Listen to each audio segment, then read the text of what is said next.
Hello students, good morning.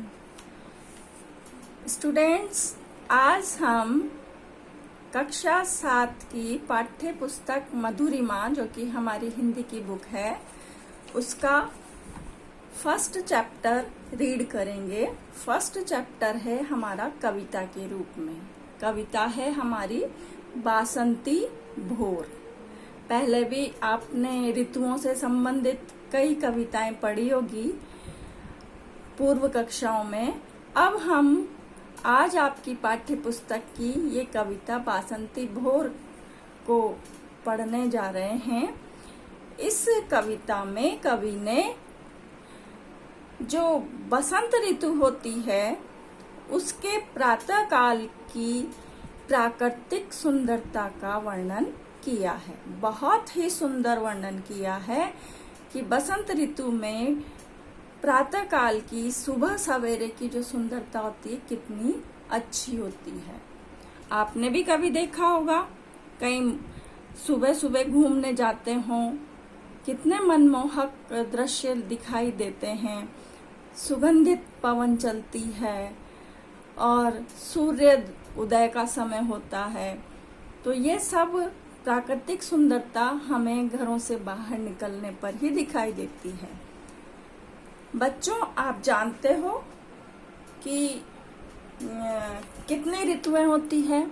ऋतुओं के बारे में आपने पहले भी पढ़ा होगा, और नहीं है पता तो मैं एक बार फिर आपको बता देती हूँ। जनरली हम 3 ऋतुओं के बारे में ही जानते हैं, सर्दी, गर्मी और बरसात। ठीक है, लेकिन हम कवियों ने हमेशा काव्य में 6 ऋतुओं का वर्णन किया है, और होती भी वास्तव में 6 ऋतुएं हैं। पहली ऋतु होती है हमारी शरद, जिसको हम सर्दी भी कहते हैं, ग्रीष्म जिसको हम गर्मी कहते हैं, और वर्षा ऋतु। इसके अलावा हेमंत ऋतु, शिशिर ऋतु और बसंत ऋतु। बसंत को ऋतुओं का राजा भी कहा जाता है। समस्त ऋतुओं का राजा होता है बसंत, क्योंकि बसंत की ऋतु में चारों ओर प्राकृतिक सुंदरता बिछ जाती है धरती पर। हमारे खेतों में, हमारे बागानों में चारों ओर बहुत सुंदर दृश्य दिखाई देते हैं। खेतों में सरसों के फूल खिलते हैं और बसंती पवन चलती है धीमी धीमी, जिसमें ना तो तेज सर्दी होती है ना गर्मी होती है। हाँ, तो इस तरह से बसंत ऋतु का वर्णन कवि ने इस कविता में किया है। तो हम शुरू करते हैं। धरती ने घूंघट पट खोले, लो बासंती भोर खिली, शाख शाख फुलवारी सजती, विहस रही है कली कली। कवि क्या कह रहा है यहाँ पर कि हमारी जो धरती है, हमारी जो पृथ्वी है, उसने घूंघट के पट अर्थात घूंघट के पर्दे खोल दिए हैं। कहने का यहाँ पर आशय है कि रात्रि थी, रात्रि का अंधकार फैला हुआ था। जैसे ही सूर्योदय हुआ, धरती माता ने अंधकार को अपने अंदर समेट लिया, यानी अंधकार खत्म हो गया रात्रि का, और सुबह हो गई। और प्रातःकालीन भोर होते ही बासंती जो भोर थी वो खिल गई, अर्थात बसंत की ऋतु की सुबह खिल उठी सूर्योदय के साथ ही। शाख शाख फुलवारी सजती, विहस रही है कली कली।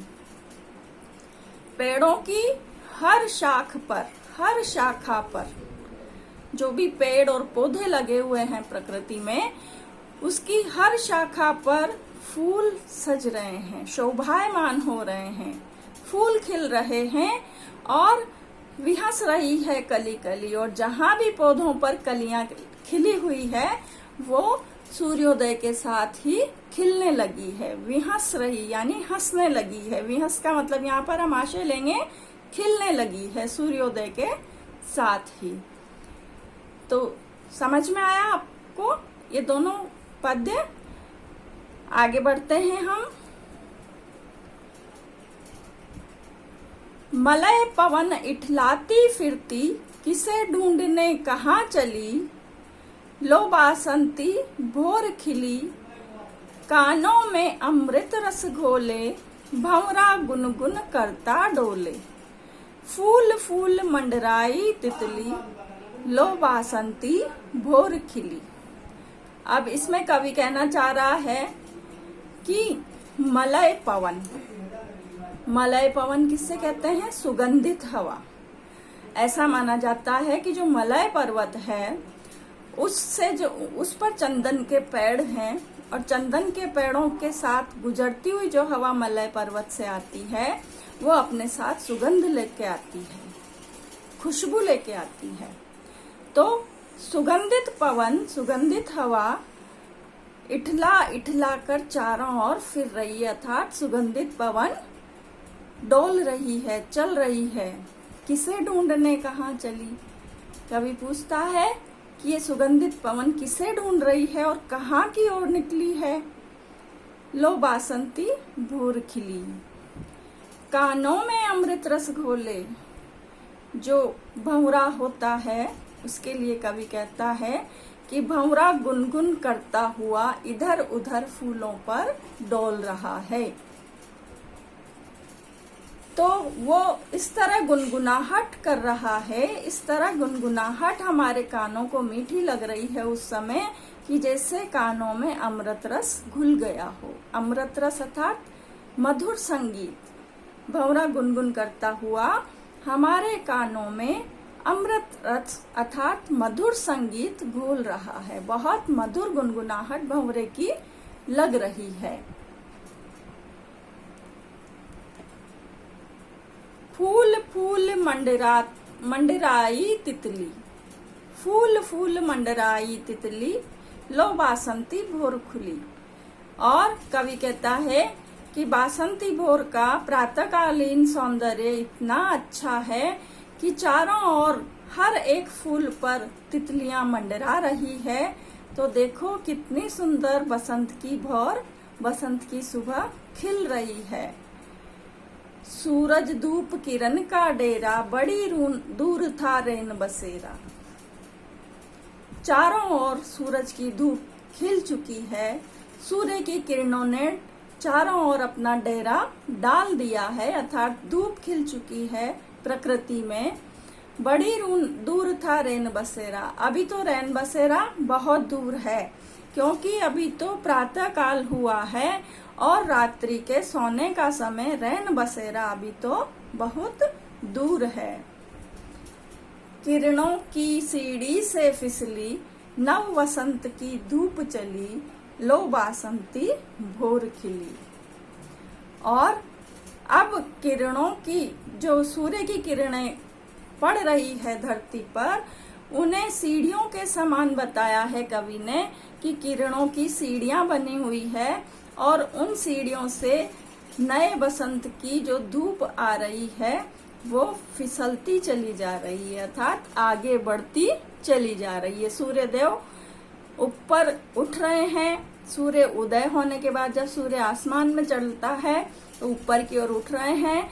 तो किरणों की जो सीढ़ियां हैं उससे सूर्य की जो धूप है वो फिसलती हुई चली जा रही है।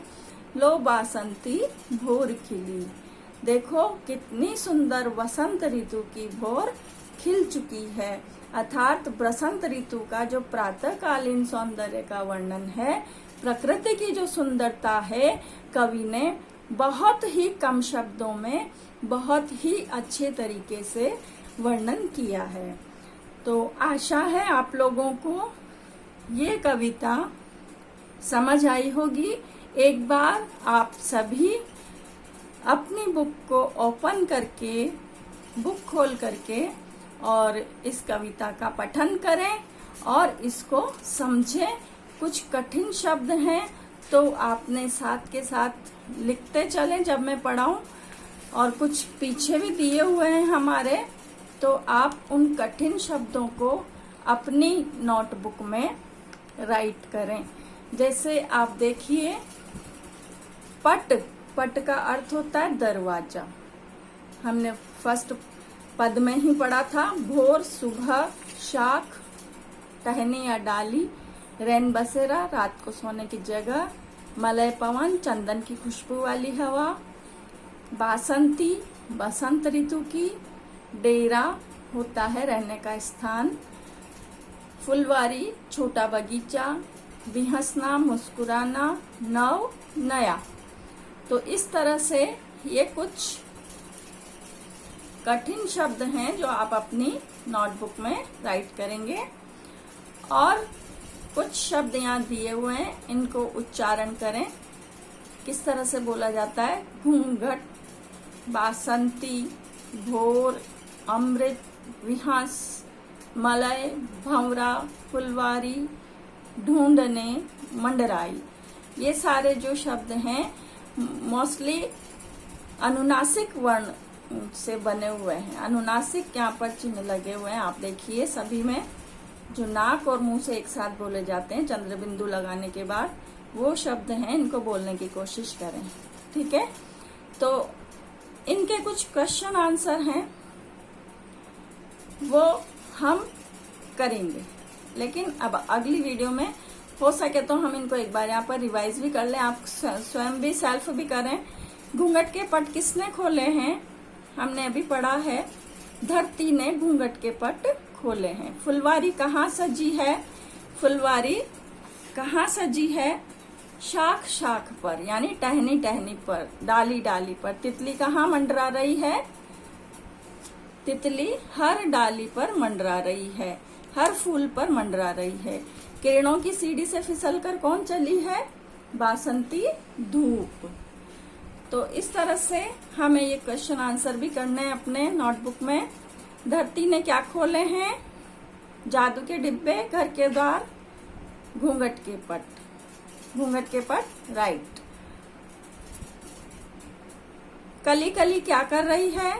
गा रही है, झूम रही है, हंस रही है। क्या कर रही है कली कली? हमने पढ़ा था अभी, कली कली क्या कर रही है? हंस रही है, विहंस रही है। इठलाई हुई कौन फिर रही है? तितली, सॉरी मलय पवन। मलय पवन इठलाती हुई फिर रही है। दूर क्या था? रैन बसेरा। और इन पंक्तियों को पूरा करिएगा आप अपनी बुक में ही।